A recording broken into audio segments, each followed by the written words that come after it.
All right, buckle up everyone, because today's deep dive is a doozy. We're tackling a mountain of sources, news articles, social media chatter, even some research papers, all to get to the bottom of what's been shaking up the world lately. Sounds like quite the mix. I'm ready to sift through the noise and find those hidden gems. Me too. And that's exactly what we're here to do, right? No information overload, just the good stuff delivered straight to your ears. So get ready, because we've got some surprises in store. Lead the way. I'm all ears. Okay, so first up, we've got this curveball from the U.S., a tariff on imported cars that's got Korean car manufacturers sweating. Oh yeah, that one's a biggie.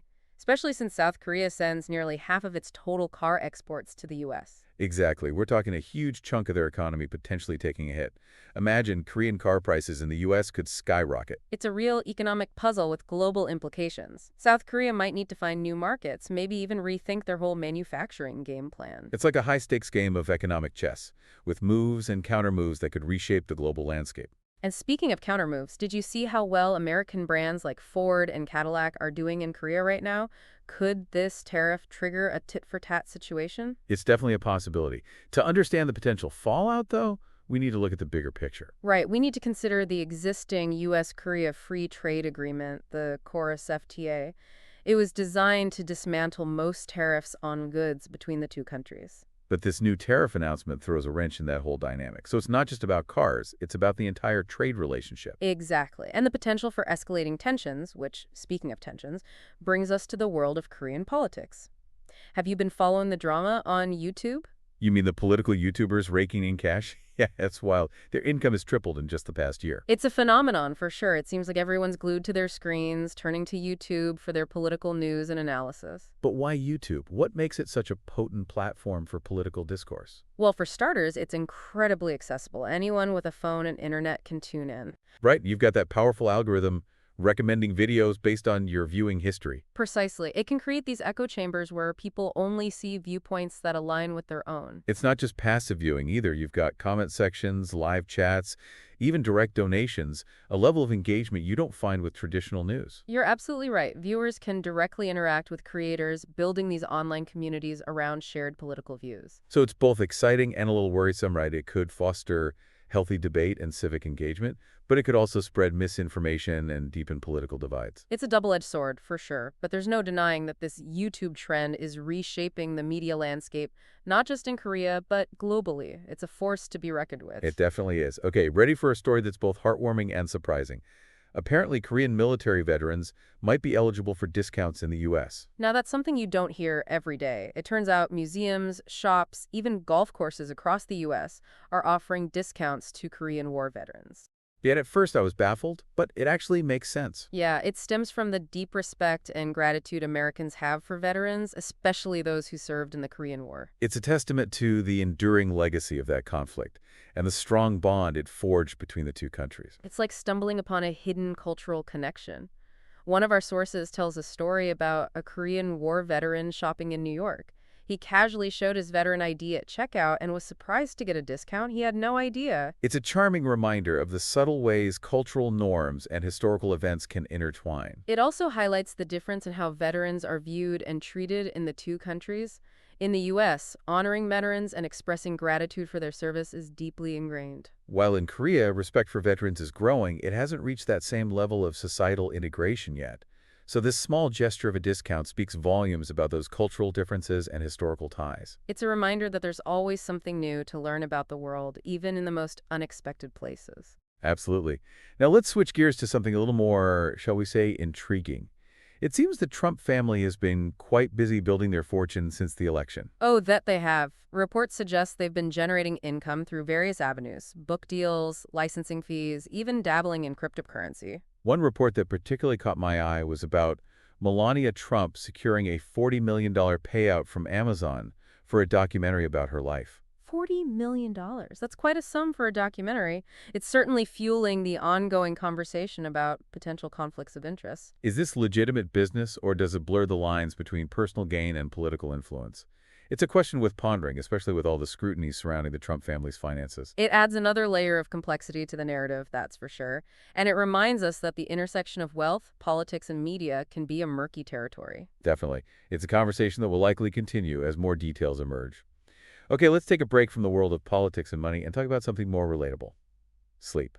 Or rather, the lack of it. I'm intrigued by this study we have where a betting company used AI to create portraits of what people would look like if they were chronically sleep deprived. I'm picturing some pretty scary results. You're not wrong. The AI-generated images show visible signs of aging, weight gain, skin problems, all those things we try so hard to avoid. Yikes. That's a wake-up call if I've ever heard one. I guess this study's saying that getting enough sleep is about more than just feeling refreshed. Exactly. It's about protecting your long-term health. They recommend at least 7 hours of quality sleep each night. So what's the science behind this? What actually happens to our bodies when we skimp on sleep? Well, chronic sleep deprivation throws our hormones out of whack, including those that regulate appetite and metabolism. That can lead to weight gain and increase the risk of developing conditions like type 2 diabetes. Oh, wow. And what about our brains? It impacts cognitive function, too. It becomes harder to focus, learn, and make decisions. So basically, sleep deprivation is a recipe for disaster. I'm definitely rethinking those late-night Netflix binges. It's a good reminder that sleep hygiene is just as important as healthy eating and exercise. It's essential for our overall well-being. Now, speaking of things that can affect our health, there's a story about a sneaker recall that's causing quite a stir in Turkey. Oh yes, the Adidas controversy. They got hit with a hefty fine for not clearly disclosing that their popular Samba shoe was made with pigskin leather. And in a country where the majority of the population is Muslim, that's a huge issue. It's about respecting deeply held religious beliefs. Right, pork products are avoided for religious reasons. This lack of transparency from Adidas sparked outrage and calls for boycotts. It really underscores the importance of cultural sensitivity and responsible business practices, especially in our globalized world. It's a powerful reminder that what might seem like a minor detail in one culture can be a major point of contention in another. Absolutely. In this case, it was about respecting religious beliefs and consumer expectations. Adidas's oversight damaged their reputation and eroded consumer trust. It's a costly lesson in understanding and respecting cultural differences. Indeed. In today's interconnected world, cultural awareness is a business imperative. On a similar note, Dunkin' Donuts is dealing with a recall of their own, but for different reasons. They had to pull over 2 million baked goods from shelves in the U.S. and Canada because of potential listeria contamination. Listeria, isn't that the bacteria that causes food poisoning? That's the one. Thankfully, there haven't been any reported illnesses yet, but the FDA classified this as a Class 2 recall. That means these products could cause temporary health problems. It's not something to take lightly. It's a good reminder to be vigilant about food safety and check for recalls, even for our favorite treats. Absolutely. It highlights how crucial food safety regulations are for protecting public health. Okay, get ready for a story that might make your blood boil. A delivery driver in Seoul was caught on CCTV intentionally damaging a customer's package. And to make matters worse, he even spat on it. What? Why would he do that? Apparently, he was angry because the customer politely asked him to stop pressing all the elevator buttons. Seriously, that's insane. It's a disturbing incident, and it sparked a lot of discussion about the working conditions and treatment of delivery personnel. We often take for granted the convenience of online shopping and home delivery, but we rarely think about the toll it takes on the people making it all possible. It's a good point. While this driver's actions were unacceptable, it does make you think about the pressures they face and the potential for conflict. It's a reminder to treat everyone with respect, regardless of their profession. Absolutely. A little kindness can go a long way. Now, let's end on a sweeter note, shall we? I'm intrigued by this research we have on Korean red ginseng. Oh yes, the study on pre-diabetic adults, it found that consuming Korean red ginseng can help regulate blood sugar levels. I know ginseng has a long history in traditional medicine, but this is cutting-edge research. It is, and the results are promising.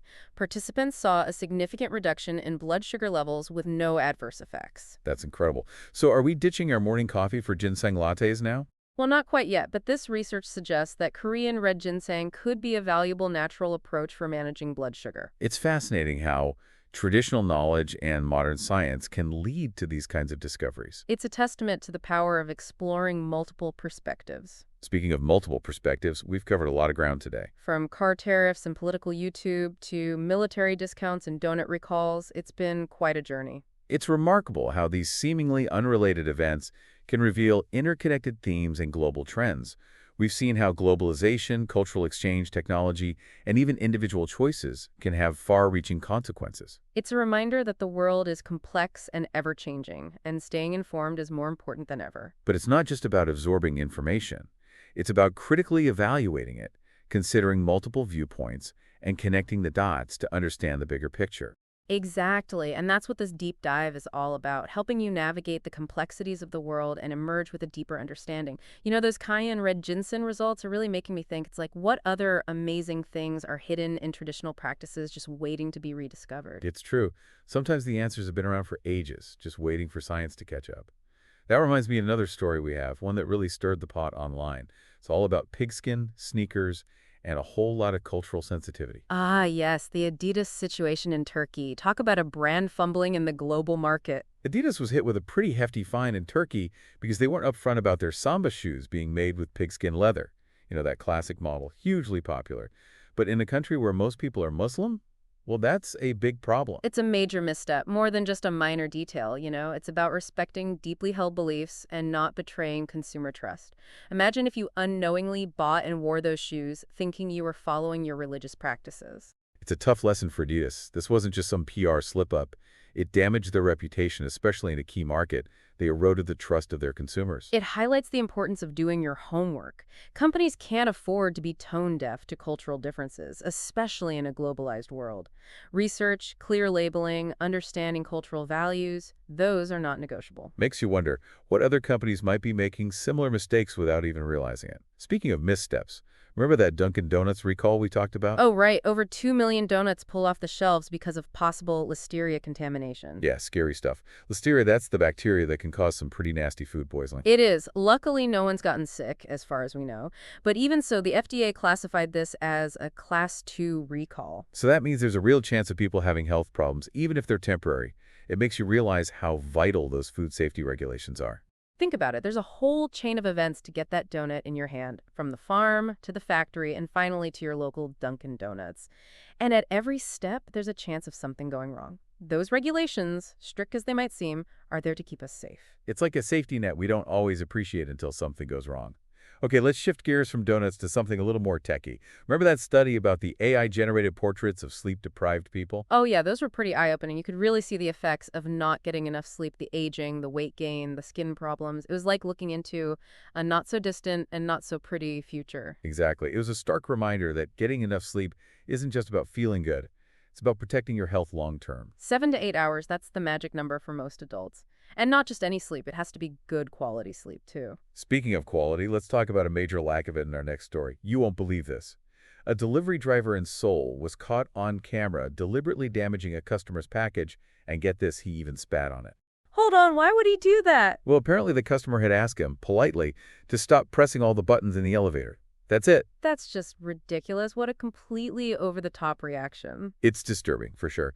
This story really kicked off a conversation online about how tough it is to be a delivery driver and how easily things can escalate between drivers and customers. It's a tricky situation. On one hand, you have this completely unacceptable behavior from the driver, but on the other hand, we need to acknowledge the immense pressure they're under. Long hours, tight deadlines, constantly trying to meet those delivery quotas. It's easy to forget there's a person behind those deliveries, someone who might be stressed and at their wit's end. Exactly. It doesn't excuse his actions, but it adds some context. It's a reminder to treat everyone with respect, no matter their job. You never know what someone else is going through. A little kindness can make a world of difference. So true.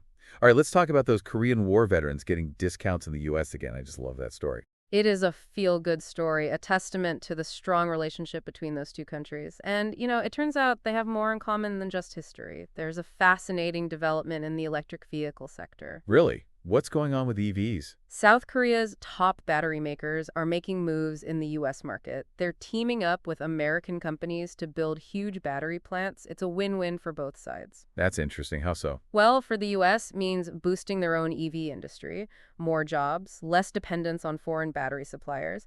And for South Korea, it's a way to expand globally and tap into this rapidly growing market. It's like they're both riding the electric wave together. Exactly. It's not just about building cars anymore. It's about building the whole system that supports them, the infrastructure, the supply chains, the partnerships. It's a whole new playing field. And speaking of changing the game, we can't forget about the rise of those Korean political YouTubers. Their influence is exploding. It's amazing how fast their popularity is growing. They're changing how politics is done in Korea. This is a global phenomenon. More and more people are turning to online platforms for news and information. They're bypassing those traditional media outlets. And these political YouTubers, they're smart. They use engaging formats, connect directly with their audience, and build massive followings. They're disrupting the status quo. It's like they're throwing a wrench into the old system. They're bringing new perspectives, giving a voice to people who might not have been heard before. They're rewriting the rules of the game. And traditional media outlets, they're scrambling to keep up. It's a media revolution happening right before our eyes. It's exciting and a little bit scary all at the same time. It definitely raises important questions, like how do we make sure people are media literate? How do we stop misinformation from spreading? What's going to happen to political discourse in the future? That's a whole other deep dive waiting to happen. But for now, I think we need a little break. We're back and ready to wrap up this wild ride of a deep dive. It's amazing how we started with a jumble of sources, and now, well, everything seems connected. It's like we've uncovered this intricate web of global events and human stories. It's been quite the journey. We've explored economic battles, cultural clashes, technological leaps, and the ever-shifting media landscape. And we still have a few more intriguing stories to uncover. Remember that one about the unexpected perk for Korean military veterans? The discounts they can get in the U.S.? Oh, right. And it's a fascinating example of how history and cultural values can collide in the most unexpected ways. I mean, who would have thought? Museums, shops, even golf courses are offering discounts to Korean War veterans as a way of saying thank you for their service. It's a lovely gesture, really, and it speaks volumes about the deep respect Americans hold for those who've served in the military. It's like it's woven into the fabric of their society. And it highlights the contrast with how veterans are often perceived in Korea. While respect is growing, it hasn't quite reached that same level of deep-rooted appreciation yet. So this seemingly small act of offering a discount speaks volumes about cultural differences and how different societies value the contributions of veterans. It reminds us that our perspectives are shaped by our own unique experiences, histories, and the values we hold close. Speaking of values, get ready for this next story because it's a real head-scratcher. It involves a delivery driver in Seoul caught red-handed on camera. Oh no, not another one. This was a doozy. He was intentionally damaging a customer's package. And to add insult to injury, he even spat on it. Seriously, what could possibly justify that kind of behavior? Brace yourself. The reason he gave, the customer had politely asked him to stop pressing all the buttons in the elevator. You're kidding me. That's just unbelievable. It's a truly baffling and disturbing incident. It sparked quite the debate online about the pressures delivery drivers face and how easily tensions can escalate. It's a complex issue, no doubt. While there's absolutely no excuse for his actions, it does make you think about the incredibly demanding conditions these drivers often work under. Those long hours, the pressure to meet deadlines and quotas, it can all take a toll. It's easy to forget there's a human being behind those deliveries, someone who might be struggling, feeling stressed, or just having a bad day. It doesn't excuse his behavior, but it does add a layer of complexity to the situation. It's a reminder to treat everyone with respect and understanding, especially those who are providing essential services. We often take those for granted. Absolutely. And the story also brings up another interesting point. The growing presence of surveillance technology. I mean, it's amazing how CCTV footage captured this incident, brought it to light, and held the driver accountable. It's true. It's a double-edged sword, though, right? It's a powerful tool for justice and accountability, but it also raises concerns about privacy and the potential for misuse. It's a conversation we need to be having as surveillance technology continues to advance. Agreed. But for now, let's wrap things up on the brighter note. Remember that promising research about Korean red ginseng and its potential for regulating blood sugar levels? I do. It's a fascinating example of how traditional knowledge and modern science can work together. Who knows what other amazing discoveries are waiting to be unearthed? It's all about keeping an open mind and exploring different perspectives. That's what we've been doing all deep dive long. We've tackled a range of topics, uncovered hidden connections and unexpected insights. It's been a wild ride, and I hope you've enjoyed it as much as we have. It's been a pleasure diving deep with you. And remember, this is just the beginning. The world is full of fascinating stories waiting to be discovered. So keep that curiosity burning. Keep asking questions and keep seeking out new perspectives. Until next time.